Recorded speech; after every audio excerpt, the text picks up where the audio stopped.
सल्ला द्याल, काय सांगाल? जोपर्यंत या विद्यार्थ्यांचे प्रश्न आहे, जनतेचे प्रश्न आहे, तुम्ही आवाज देऊन पुढे या. अभिजितने ज्या वेळेला सुरुवात केली तर लोक उघडपणे आता यायला लागली. काही लोकांनी चेहरे जरी लपवले असतील तर बहुतेक लोक आता उघडपणे समाज माध्यमावर बघा विरोध करणाऱ्यांची संख्या वाढते. ते आनंद वाटतो मला. देवेंद्र फडणवीस यांनी सुद्धा अभिजित गिचकेंवर टीका टिप्पणी केली की कुठेतरी अराजकता पसरवण्याचा त्यांच्याकडून प्रयत्न होते, असाही आरोप लावला.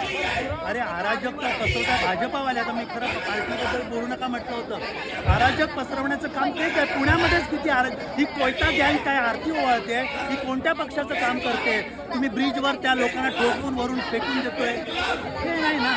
अराजक पसरवण्याचं काम खरं तर देवेंद्र फडणवीस स्वतः करतात.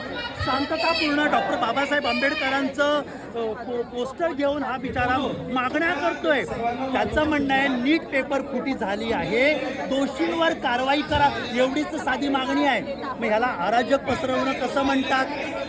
अराजक महाराष्ट्रामध्ये ठिकठिकाणी आतापर्यंत 24मध्ये जवळजवळ 24,171 लहान मुली गायब झाल्या आहेत, त्यांच्यावर बलात्कार झाले, त्यांची हत्या झाली आहे. हे अराजक आहे. 25मध्ये पण तेवढंच. आणि आता 3 महिन्यामध्ये केवळ 3 महिन्यांमध्ये जवळजवळ 244 मुली गायब झालेल्या आहेत. हे अराजकता आहे. त्यांच्याकडे लक्ष द्यावं. गृह खातं पूर्णपणे कुचकामी आहे. हा कुचकामी मुख्यमंत्री आहे आणि निकम्मा गृहमंत्री आहे.